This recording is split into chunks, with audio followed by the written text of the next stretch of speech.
Assyria. 1. Chronicles. Beginnings, cities, race, the conquerors, Sennacherib and Esarhaddon. Sardanapalus. Meanwhile, 300 miles north of Babylon, another civilization had appeared. Forced to maintain a hard military life by the mountain tribes always threatening it on every side, it had in time overcome its assailants, had conquered its parent cities in Elam, Sumeria, Akkad, and Babylonia, had mastered Phoenicia and Egypt, and had for 2 centuries dominated the Near East with brutal power. Sumeria was to Babylonia, and Babylonia to Assyria, what Crete was to Greece and Greece to Rome. The first created a civilization, the second developed it to its height, the third inherited it, added little to it, protected it, and transmitted it as a dying gift to the encompassing and victorious barbarians. For barbarism is always around civilization, amid it and beneath it, ready to engulf it by arms or mass migration or unchecked fertility. Barbarism is like the jungle. It never admits its defeat. It waits patiently for centuries to recover the territory it has lost. The new state grew about 4 cities fed by the waters or tributaries of the Tigris: Ashur, which is now at Kalat Shergat; Arbela, which is Irbil; Kalak, which is Nimrud; and Nineveh, which is Kuyunjik, just across the river from oily Mosul. At Ashur, prehistoric obsidian flakes and knives have been found, and black pottery with geometric patterns that suggest a Central Asian origin. At Tepe Gawra, near the site of Nineveh, a recent expedition unearthed a town which its proud discoverers date back to 3700 B.C.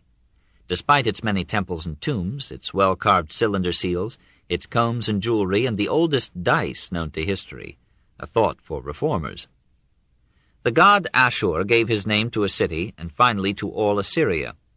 There the earliest of the nation's kings had their residence, until its exposure to the heat of the desert and the attacks of the neighboring Babylonians led Ashur's rulers to build a secondary capital in cooler Nineveh, named also after a god, Nina, the Ishtar of Assyria. Here, in the heyday of Ashurbanipal, 300,000 people lived, and all the Western Orient came to pay tribute to the universal king. The population was a mixture of Semites from the civilized south, Babylonia and Acadia, with non-Semitic tribes from the west, probably of Hittite or Mitannian affinity, and Kurdish mountaineers from the Caucasus. They took their common language and their arts from Sumeria, but modified them later into an almost indistinguishable similarity to the language and arts of Babylonia. Their circumstances, however, forbade them to indulge in the effeminate ease of Babylon. From beginning to end, they were a race of warriors, mighty in muscle and courage, abounding in proud hair and beard, standing straight, stern, and stolid in their monuments, and bestriding with tremendous feat the East Mediterranean world. Their history is one of kings and slaves, wars and conquests, bloody victories and sudden defeat. The early kings, once mere Patasis tributary to the south, took advantage of the Kassite domination of Babylonia to establish their independence, and soon enough one of them decked himself with that title which all the monarchs of Assyria were to display, King of Universal Reign. Out of the dull dynasties of these forgotten potentates, certain figures emerge whose deeds illuminate the development of their country. While Babylonia was still in the darkness of the Kassite era, Shalmaneser I brought the little city-states of the north under one rule and made Kalak his capital. But the first great name in Assyrian history is Tiglath-Pileser I. He was a mighty hunter before the Lord. If it is wise to believe monarchs, he slew 120 lions on foot and 800 from his chariot. One of his inscriptions, written by a scribe more royalist than the king, tells how he hunted nations as well as animals. In my fierce valor I marched against the people of Kumu, conquered their cities, carried off their booty, their goods, and their property without reckoning, and burned their cities with fire, destroyed and devastated them. The people of Adansh left their mountains and embraced my feet. I imposed taxes upon them. In every direction he led his armies, conquering the Hittites, the Armenians, and 40 other nations, capturing Babylon and frightening Egypt into sending him anxious gifts. He was particularly mollified by a crocodile. With the proceeds of his conquests he built temples to the Assyrian gods and goddesses, who, like anxious debutantes, asked no questions about the source of his wealth. Then Babylon revolted, defeated his armies, pillaged his temples, and carried his gods into Babylonian captivity. Tiglath-Pileser died of shame. His reign was a symbol and summary of all Assyrian history, death and taxes, first for Assyria's neighbors, then for herself. Ashurnasirpal II conquered a dozen petty states, brought much booty home from the wars, cut out with his own hand the eyes of princely captives, enjoyed his harem, and passed respectably away. Shalmaneser III carried these conquests as far as Damascus, fought costly battles, killing 16,000 Syrians in one engagement, built temples, levied tribute, and was deposed by his son in a violent revolution. Samuramat ruled as queen mother for 3 years, and provided a frail historical basis, for this is all that we know of her, for the Greek legend of Semiramis, half goddess and half queen, great general, great engineer, and great statesman, so attractively detailed by Diodorus the Sicilian. Tiglath-Pileser III gathered new armies, reconquered Armenia, overran Syria and Babylonia, made vassal cities of Damascus, Samaria, and Babylon, extended the rule of Assyria from the Caucasus to Egypt, tired of war, became an excellent administrator, built many temples and palaces, held his empire together with an iron hand, and died peacefully in bed.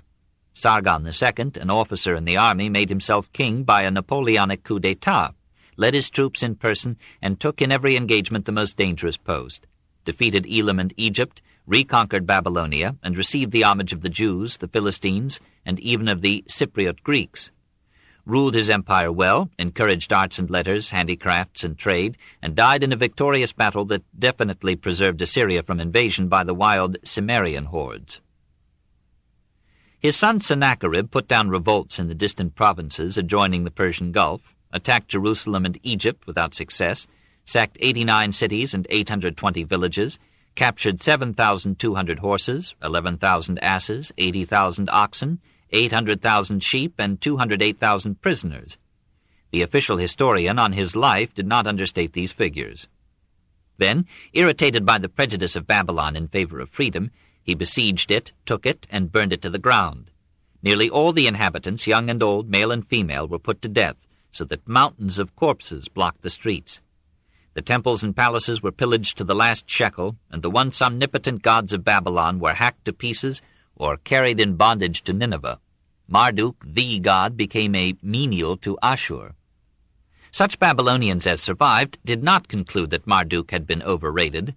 They told themselves, as the captive Jews would tell themselves a century later in that same Babylon, that their god had condescended to be defeated in order to punish his people. With the spoils of his conquests and pillage, Sennacherib rebuilt Nineveh, changed the course of rivers to protect it, reclaimed waste lands with the vigor of countries suffering from an agricultural surplus, and was assassinated by his sons while piously mumbling his prayers. Another son, Esarhaddon, snatched the throne from his blood-stained brothers, invaded Egypt to punish her for supporting Syrian revolts, made her an Assyrian province, amazed Western Asia with his long triumphal progress from Memphis to Nineveh, dragging endless booty in his train, established Assyria in unprecedented prosperity as master of the whole Near Eastern world, delighted Babylonia by freeing and honoring its captive gods and rebuilding its shattered capital, conciliated Elam by feeding its famine-stricken people in an act of international beneficence almost without parallel in the ancient world, and died on the way to suppress a revolt in Egypt after giving his empire the justest and kindliest rule in its half-barbarous history. His successor, Ashurbanipal, the Sardanapalus of the Greeks, reaped the fruits of Esarhaddon's sowing. During his long reign, Assyria reached the climax of its wealth and prestige. After him, his country, ruined by 40 years of intermittent war, fell into exhaustion and decay, and ended its career hardly a decade after Ashurbanipal's death. A scribe has preserved to us a yearly record of this reign. It is a dull and bloody mess of war after war, siege after siege, starved cities and flayed captives. The scribe represents Ashurbanipal himself as reporting his destruction of Elam. For a distance of 1 month and 25 days' march, I devastated the districts of Elam. I spread salt and thorn bush there to injure the soil. Sons of the kings, sisters of the kings, members of Elam's royal family, young and old, prefects, governors, knights, artisans, as many as there were, inhabitants, male and female, big and little, Horses, mules, asses, flocks, and herds, more numerous than a swarm of locusts, I carried them off as booty to Assyria. The dust of Susa, of Madaktu, of Haltemash, and of their other cities, I carried it off to Assyria. In a month of days I subdued Elam in its whole extent. The voice of man, the steps of flocks and herds, the happy shouts of mirth, I put an end to them in its fields, which I left for the asses, the gazelles, and all manner of wild beasts to people. The severed head of the Elamite king was brought to Ashurbanipal as he feasted with his queen in the palace garden. He had the head raised on a pole in the midst of his guests, and the royal revel went on. Later the head was fixed over the gate of Nineveh, and slowly rotted away. The Elamite general, Dananu, was flayed alive, and then was bled like a lamb. His brother had his throat cut, and his body was divided into pieces, which were distributed over the country as souvenirs. It never occurred to Ashurbanipal that he and his men were brutal. These clean-cut penalties were surgical necessities in his attempt to remove rebellions and establish discipline among the heterogeneous and turbulent peoples from Ethiopia to Armenia and from Syria to Media, whom his predecessors had subjected to Assyrian rule. It was his obligation to maintain this legacy intact. He boasted of the peace that he had established in his empire and of the good order that prevailed in its cities, and the boast was not without truth. That he was not merely a conqueror intoxicated with blood, he proved by his munificence as a builder and as a patron of letters and the arts. Like some Roman ruler calling to the Greeks, he sent to all his dominions for sculptors and architects to design and adorn new temples and palaces. He commissioned innumerable scribes to secure and copy for him all the classics of Sumerian and Babylonian literature, and gathered these copies in his library at Nineveh, where modern scholarship found them almost intact after 25 centuries of time had flowed over them. Like another Frederick, he was as vain of his literary abilities as of his triumphs in war and the chase. Diodorus describes him as a dissolute and bisexual Nero, but in the wealth of documents that have come down to us from this period there is little corroboration for this view. From the composition of literary tablets, Ashurbanipal passed with royal confidence, armed with only a knife and javelin, to hand-to-hand encounters with lions. If we may credit the reports of his contemporaries, he did not hesitate to lead the attack in person, and often dealt with his own hand the decisive blow.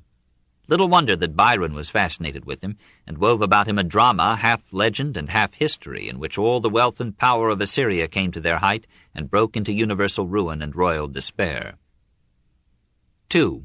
Assyrian government, imperialism, Assyrian war, the conscript gods, law, delicacies of penology, administration, the violence of Oriental monarchies. If we should admit the imperial principle, that it is good for the sake of spreading law, security, commerce, and peace, that many states should be brought by persuasion or force under the authority of one government, then we should have to concede to Assyria the distinction of having established in Western Asia a larger measure and area of order and prosperity than that region of the earth had ever, to our knowledge, enjoyed before. The government of Ashurbanipal, which ruled Assyria, Babylonia, Armenia, Media, Palestine, Syria, Phoenicia, Sumeria, Elam, and Egypt, was without doubt the most extensive administrative organization yet seen in the Mediterranean or Near Eastern world. Only Hammurabi and Thutmose III had approached it, and Persia alone would equal it before the coming of Alexander. In some ways, it was a liberal empire. Its larger cities retained considerable local autonomy, and each nation in it was left its own religion, law, and ruler, provided it paid its tribute promptly. In so loose an organization, every weakening of the central power was bound to produce rebellions, or at the best a certain tributary negligence, so that the subject states had to be conquered again and again. To avoid these recurrent rebellions, Tiglath-Pileser III established the characteristic Assyrian policy of deporting conquered populations to alien habitats where, mingling with the natives, they might lose their unity and identity and have less opportunity to rebel. Revolts came nevertheless, and Assyria had to keep herself always ready for war. The army was therefore the most vital part of the government. Assyria recognized frankly that government is the nationalization of force, and her chief contributions to progress were in the art of war. Chariots, cavalry, infantry, and sappers were organized into flexible formations. Siege mechanisms were as highly developed as among the Romans. Strategy and tactics were well understood. Tactics centered about the idea of rapid movement making possible a piecemeal attack. So old is the secret of Napoleon. Ironworking had grown to the point of encasing the warrior with armor to a degree of stiffness rivaling a medieval knight. Even the archers and pikemen wore copper or iron helmets, padded loincloths, enormous shields, and a leather skirt covered with metal scales. The weapons were arrows, lances, cutlasses, maces, clubs, slings, and battle-axes. The nobility fought from chariots in the van of the battle, and the king in his royal chariot usually led them in person. Generals had not yet learned to die in bed. Ashurnasirpal introduced the use of cavalry as an aid to the chariots, and this innovation proved decisive in many engagements. The principal siege engine was a battering ram tipped with iron.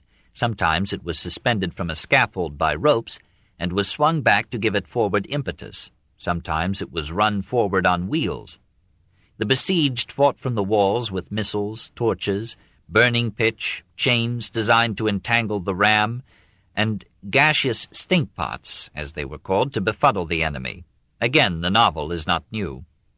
A captured city was usually plundered and burnt to the ground, and its site was deliberately denuded by killing its trees.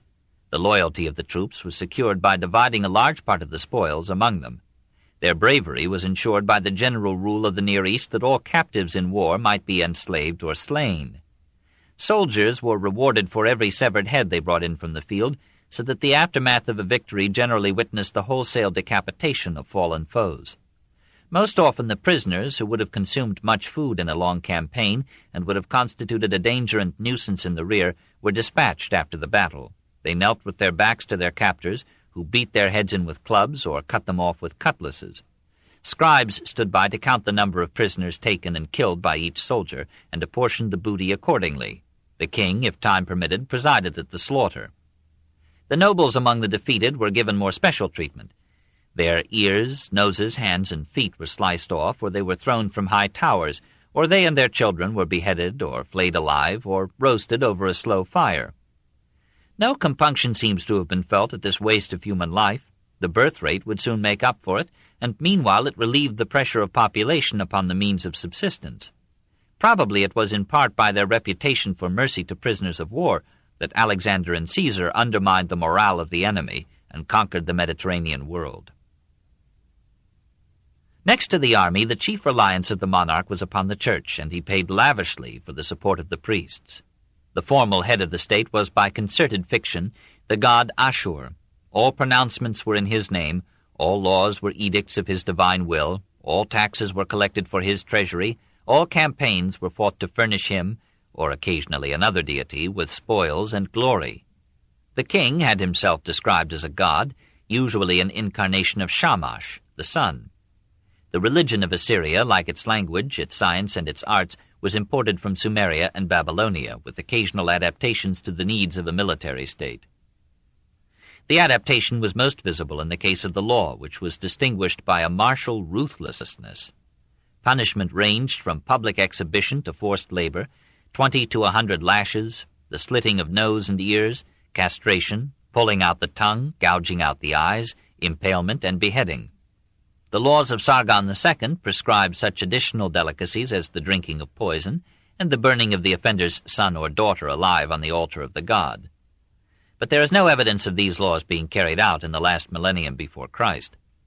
Adultery, rape, and some forms of theft were considered capital crimes. Trial by ordeal was occasionally employed. The accused, sometimes bound in fetters, was flung into the river, and his guilt was left to the arbitrament of the water. In general, Assyrian law was less secular and more primitive than the Babylonian Code of Hammurabi, which apparently preceded it in time. The oldest extant Assyrian laws are 90 articles contained on 3 tablets found at Ashur and dating circa 1300 BC. Local administration, originally by feudal barons, fell in the course of time into the hands of provincial prefects or governors appointed by the king. This form of imperial government was taken over by Persia and passed on from Persia to Rome. The prefects were expected to collect taxes, to organize the corvée for works which, like irrigation, could not be left to personal initiative, and above all to raise regiments and lead them in the royal campaigns. Meanwhile, royal spies, or as we should say intelligence officers, kept watch on these prefects and their aides and informed the king concerning the state of the nation. All in all, the Assyrian government was primarily an instrument of war. For war was often more profitable than peace. It cemented discipline, intensified patriotism, strengthened the royal power, and brought abundant spoils and slaves for the enrichment and service of the capital. Hence, Assyrian history is largely a picture of cities sacked and villages or fields laid waste. When Ashurbanipal suppressed the revolt of his brother, Shamash-shum-ukin, and captured Babylon after a long and bitter siege, the city presented a terrible spectacle and shocked even the Assyrians. Most of the numerous victims to pestilence or famine lay about the streets or in the public squares, a prey to the dogs and swine. Such of the inhabitants and the soldiery as were comparatively strong had endeavored to escape into the country, and only those remained who had not sufficient strength to drag themselves beyond the walls. Ashurbanipal pursued the fugitives, and having captured nearly all of them, vented on them the full fury of his vengeance. He caused the tongues of the soldiers to be torn out, and then had them clubbed to death. He massacred the common folk in front of the great winged bulls which had already witnessed a similar butchery half a century before under his grandfather Sennacherib. The corpses of the victims remained long unburied, a prey to all unclean beasts and birds. The weakness of Oriental monarchies was bound up with this addiction to violence. Not only did the subject provinces repeatedly revolt, but within the royal palace or family itself, violence again and again attempted to upset what violence had established and maintained. At or near the end of almost every reign, some disturbance broke out over the succession to the throne. The aging monarch saw conspiracies forming around him, and in several cases he was hastened to his end by murder. The nations of the Near East preferred violent uprisings to corrupt elections, and their form of recall was assassination. Some of these wars were doubtless inevitable. Barbarians prowled about every frontier, and one reign of weakness would see the Scythians, the Cimmerians, or some other horde sweeping down upon the wealth of the Assyrian cities. And perhaps we exaggerate the frequency of war and violence in these Oriental states through the accident that ancient monuments and modern chroniclers have preserved the dramatic record of battles and ignored the victories of peace.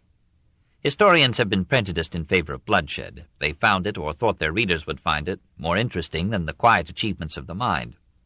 We think war less frequent today because we are conscious of the lucid intervals of peace, while history seems conscious only of the fevered crises of war. 3. Assyrian life: industry and trade, marriage and morals, religion and science, letters and libraries, the Assyrian ideal of a gentleman. The economic life of Assyria did not differ much from that of Babylonia, for in many ways the two countries were merely the north and south of one civilization. The southern kingdom was more commercial, the northern more agricultural. Rich Babylonians were usually merchants. Rich Assyrians were most often landed gentry, actively supervising great estates, and looking with Roman scorn upon men who made their living by buying cheap and selling dear. Nevertheless, the same rivers flooded and nourished the land, the same method of ridges and canals controlled the overflow, the same shadufs raised the water from ever deeper beds to fields sown with the same wheat and barley, millet and sesame. Other products of Assyrian cultivation were olives, grapes, garlic, onions, lettuce, cress, beets, turnips, radishes, cucumbers, alfalfa, and licorice. Meat was rarely eaten by any but the aristocracy. Except for fish, this warlike nation was largely vegetarian. The same industries supported the life of the towns. The same system of weights and measures governed the exchange of goods. And though Nineveh and her sister capitals were too far north to be great centers of commerce, the wealth brought to them by Assyria's sovereigns filled them with handicrafts and trade. Metal was mined or imported in new abundance, and towards 700 B.C. iron replaced bronze as the basic metal of industry and armament. Metal was cast, glass was blown, textiles were dyed, earthenware was enameled, and houses were as well equipped in Nineveh as in Europe before the Industrial Revolution. A tablet of Sennacherib, circa 700 B.C., contains the oldest known reference to cotton. The tree that bore wool they clipped and shredded for cotton. It was probably imported from India. During the reign of Sennacherib, an aqueduct was built which brought water to Nineveh from 30 miles away. 1,000 feet of it, recently discovered, constitute the oldest aqueduct known. Industry and trade were financed in part by private bankers who charged 25% for loans. Lead, copper, silver, and gold served as currency, and about 700 B.C. Sennacherib minted silver into half-shekel pieces, one of our earliest examples of an official coinage. The people fell into 5 classes: patricians or nobles, craftsmen or master artisans organized in guilds and including the professions as well as the trades, the unskilled but free workmen and peasants of town and village, serfs bound to the soil on great estates in the manner of medieval Europe, and slaves captured in war or attached for debt, compelled to announce their status by pierced ears and shaven head, and performing most of the menial labor everywhere. On a bas-relief of Sennacherib we see supervisors holding the whip over slaves who, in long parallel lines, are drawing a heavy piece of statuary on a wooden sledge. Like all military states, Assyria encouraged a high birth rate by its moral code and its laws. Abortion was a capital crime. A woman who secured miscarriage, even a woman who died of attempting it, was to be impaled on a stake. Though women rose to considerable power through marriage and intrigue, their position was lower than in Babylonia. Severe penalties were laid upon them for striking their husbands. Wives were not allowed to go out in public unveiled, and strict fidelity was exacted of them, though their husbands might well have all the concubines they could afford. Prostitution was accepted as inevitable and was regulated by the state. The king had a varied harem, whose inmates were condemned to a secluded life of dancing, singing, quarreling, needlework, and conspiracy. A cuckolded husband might kill his rival in flagrante delicto and was held to be within his rights.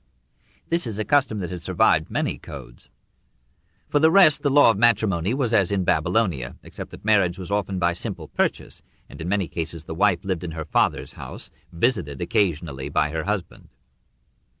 In all departments of Assyrian life we meet with a patriarchal sternness natural to a people that lived by conquest, and in every sense on the border of barbarism. Just as the Romans took thousands of prisoners into lifelong slavery after their victories, and dragged others to the Circus Maximus to be torn to pieces by starving animals, so the Assyrians seemed to find satisfaction, or a necessary tutelage for their sons, in torturing captives, blinding children before the eyes of their parents, flaying men alive, roasting them in kilns, chaining them in cages for the amusement of the populace, and then sending the survivors off to execution. Ashurnasirpal tells how all the chiefs who had revolted I flayed, with their skins I covered the pillar, some in the midst I walled up, others on stakes I impaled, still others I arranged around the pillar on stakes. As for the chieftains and royal officers who had rebelled, I cut off their members.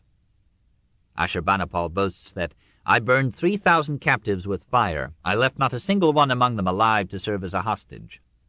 Another of his inscriptions reads, These warriors who had sinned against Ashur and had plotted evil against me, from their hostile mouths have I torn their tongues, and I have compassed their destruction.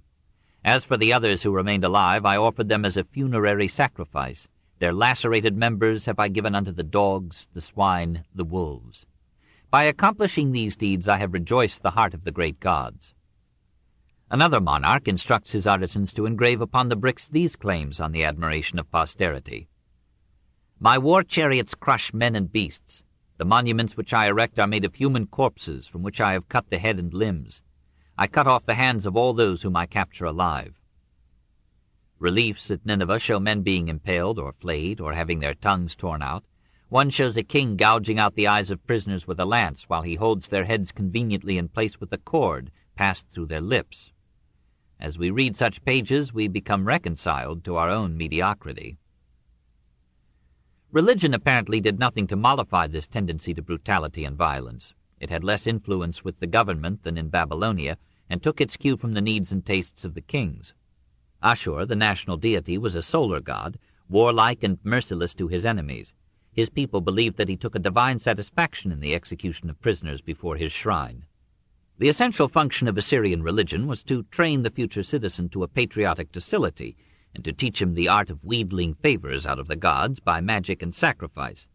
The only religious texts that survive from Assyria are exorcisms and omens.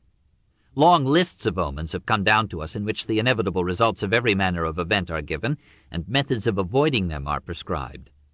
The world was pictured as crowded with demons who had to be warded off by charms suspended about the neck, or by long and careful incantations. In such an atmosphere, the only science that flourished was that of war. Assyrian medicine was merely Babylonian medicine. Assyrian astronomy was merely Babylonian astrology. The stars were studied chiefly with a view to divination.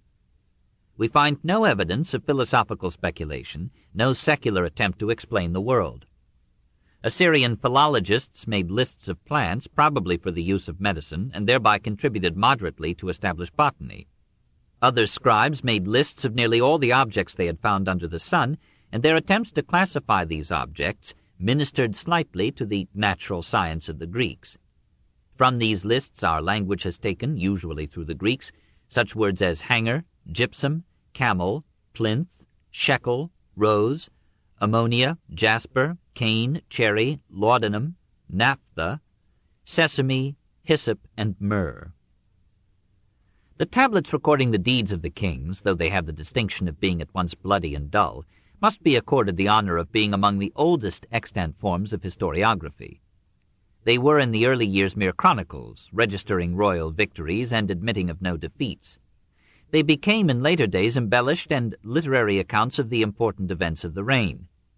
The clearest title of Assyria to a place in a history of civilization was its libraries. That of Ashurbanipal contained 30,000 clay tablets, classified and catalogued, each tablet bearing an easily identifiable tag. Many of them bore the king's bookmark. Whoso shall carry off this tablet, may Ashur and Belit overthrow him in wrath, and destroy his name and posterity from the land. A large number of the tablets are copies of undated older works, of which earlier forms are being constantly discovered. The avowed purpose of Ashurbanipal's library was to preserve the literature of Babylonia from oblivion. But only a small number of the tablets would now be classed as literature. The majority of them are official records, astrological and augural observations, oracles, medical prescriptions and reports, exorcisms, hymns, prayers, and genealogies of the kings and the gods. Among the least dull of the tablets are two in which Ashurbanipal confesses, with quaint insistence, his scandalous delight in books and knowledge. I, Ashurbanipal, understood the wisdom of Nabu, the god of wisdom corresponding to Thoth, Hermes, and Mercury. I acquired an understanding of all the arts of tablet writing. I learned to shoot the bow, to ride horses and chariots, to hold the reins. Marduk, the wise one of the gods, presented me with information and understanding as a gift. Enurt and Nergal made me virile and strong, of incomparable force. I understood the craft of the wise Adapa, the hidden secrets of all the scribal art. In heavenly and earthly buildings I read and pondered. In the meetings of clerks I was present. I watched the omens. I explained the heavens with the learned priests, recited the complicated multiplications and divisions that are not immediately apparent. The beautiful writings in Sumerian that are obscure, in Akkadian that are difficult to bear in mind, it was my joy to repeat. I mounted colts, rode them with prudence, so that they were not violent. I drew the bow, sped the arrow, the sign of the warrior. I flung the quivering javelins like short lances. I held the reins like a charioteer. I directed the weaving of reed shields and breastplates like a pioneer. I had the learning that all clerks of every kind possess when their time of maturity comes. At the same time I learnt what is proper for lordship. I went my royal ways. 4. Assyrian art. Minor arts, bas-relief, statuary, building, a page from Sardanapalus. At last in the field of art Assyria equaled her preceptor Babylonia, and in bas-relief surpassed her. Stimulated by the influx of wealth into Ashur, Kalak, and Nineveh, artists and artisans began to produce, for nobles and their ladies, for kings and palaces, for priests and temples, jewels of every description, cast metal as skillfully designed and finely wrought as on the great gates at Balawat, and luxurious furniture of richly carved and costly woods, strengthened with metal and inlaid with gold, silver, bronze, or precious stones. Pottery was poorly developed, and music, like so much else, was merely imported from Babylon. But tempera painting in bright colors under a thin glaze became one of the characteristic arts of Assyria, from which it passed to its perfection in Persia. Painting, as always in the ancient East, was a secondary and dependent art. In the heyday of Sargon II, Sennacherib, Esarhaddon, and Ashurbanipal, and presumably through their lavish patronage, the art of bas-relief created new masterpieces for the British Museum. One of the best examples, however, dates from Ashurnasirpal II. It represents, in chased alabaster, the good god Marduk overcoming the evil god of chaos, Tiamat. The human figures in Assyrian reliefs are stiff and coarse and all alike, as if some perfect model had insisted on being reproduced forever. All the men have the same massive heads, the same brush of whiskers, the same stout bellies, the same invisible necks. Even the gods are these same Assyrians in very slight disguise. Only now and then do the human figures take on vitality, as in the alabaster relief depicting spirits in adoration before a palmetto tree, and the fine limestone stele of Shamsi-Adad VII, found at Kalak. Usually it is the animal reliefs that stir us. Never before or since has carving pictured animals so successfully. The panels monotonously repeat scenes of war and of the hunt, but the eye never tires of their vigor of action, their flow of motion, and their simple directness of line. It is as if the artist, forbidden to portray his masters realistically or individually, had given all his lore and skill to the animals. He represents them in a profusion of species: lions, horses, asses, goats, dogs, deer, birds, grasshoppers, and in every attitude except rest. Too often he shows them in the agony of death, but even then they are the center and life of his picture and his art.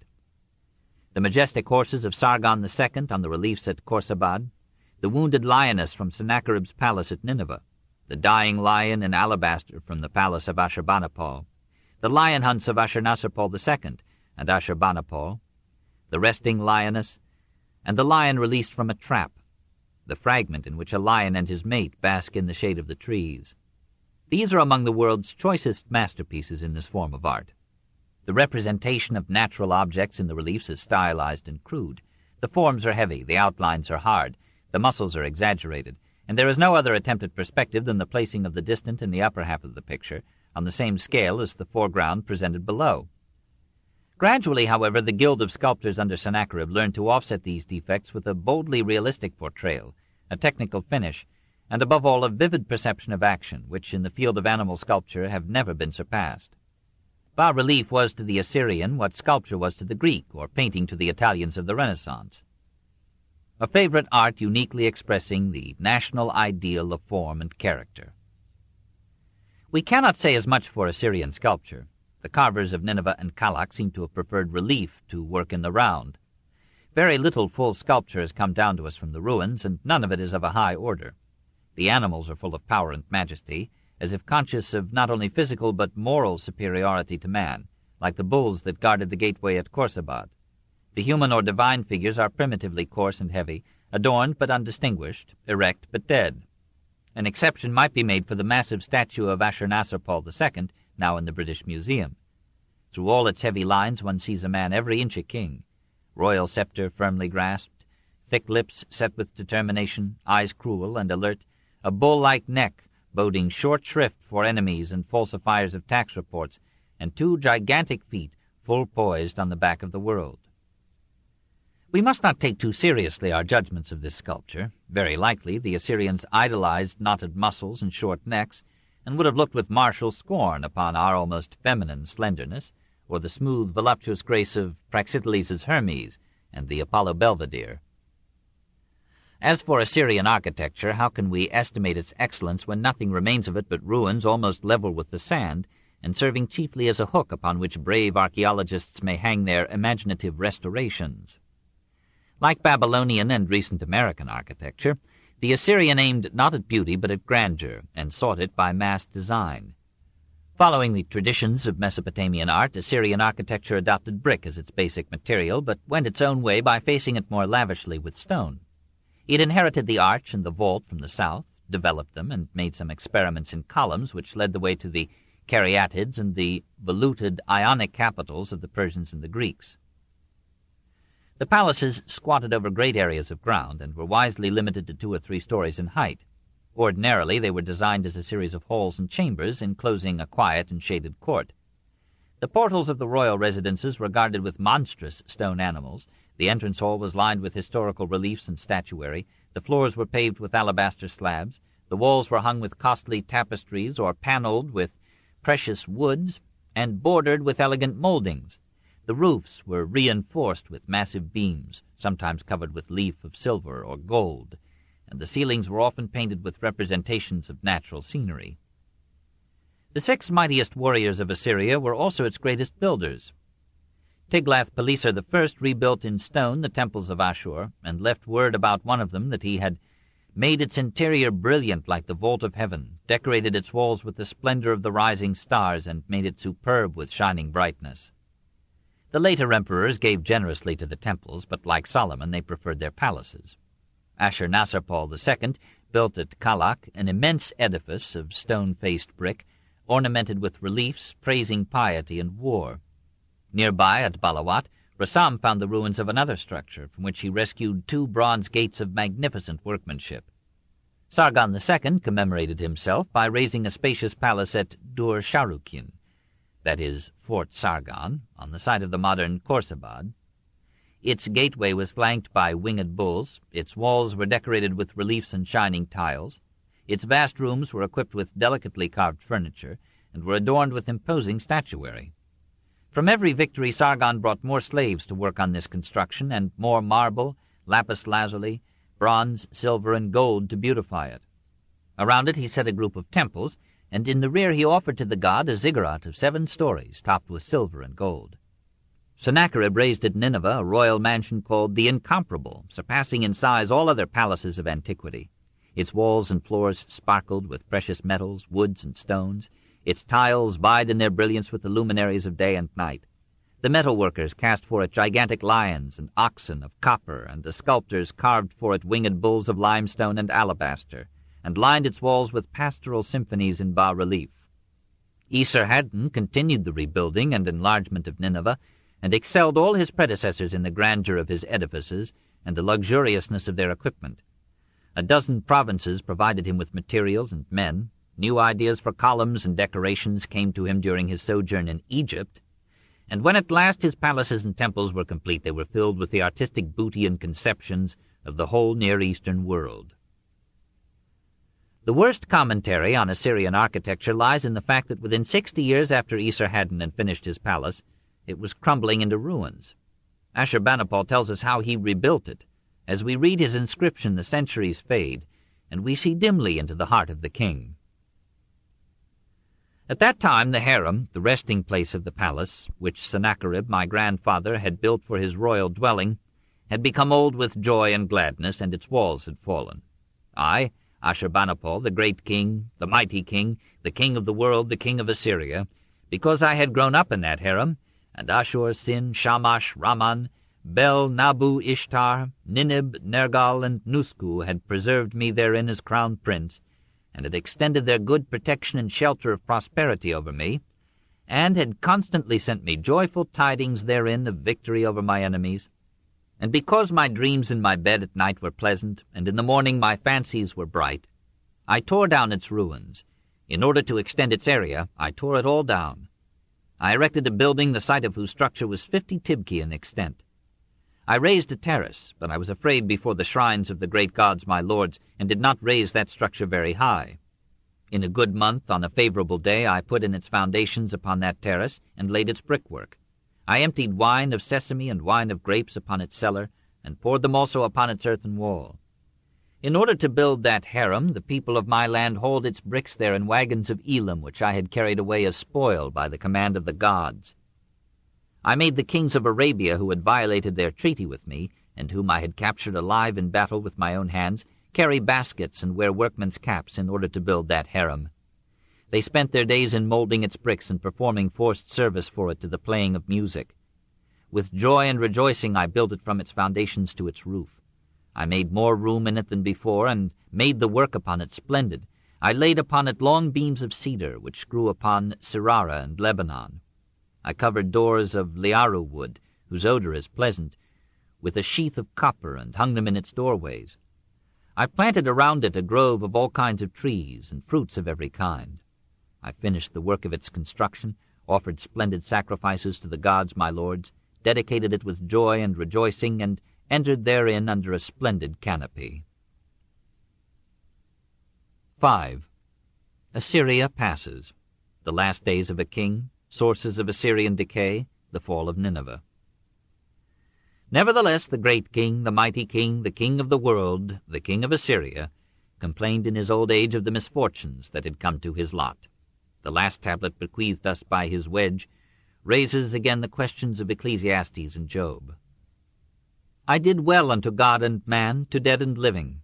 Why have sickness and misery befallen me? I cannot do away with the strife in my country and the dissensions in my family. Disturbing scandals oppress me always. Illness of mind and flesh bow me down. With cries of woe I bring my days to an end. On the day of the city god, the day of the festival, I am wretched. Death is seizing hold upon me and bears me down. With lamentation and mourning I wail day and night. I groan, O God, grant even to one who is impious that he may see thy light. Diodorus, how reliably we cannot say, pictures the king as rioting away his years in feminine comforts and genderless immorality, and credits him with composing his own reckless epitaph. Knowing full well that thou wert mortal born, thy heart lift up, take thy delight in feasts. When dead, no pleasure more is thine. Thus I, who once o'er mighty Ninus ruled, am naught but dust. Yet these are mine which gave me joy in life, the food I ate, my wantonness, and love's delights. But all these other things men deem felicities are left behind. Perhaps there is no inconsistency between this mood and that pictured in the text. The one may have been the medical preliminary to the other. We do not know how Ashurbanipal died. The story dramatized by Byron, that he set fire to his own palace and perished in the flames, rests on the authority of the marvel-loving Ctesias, and may be merely legend.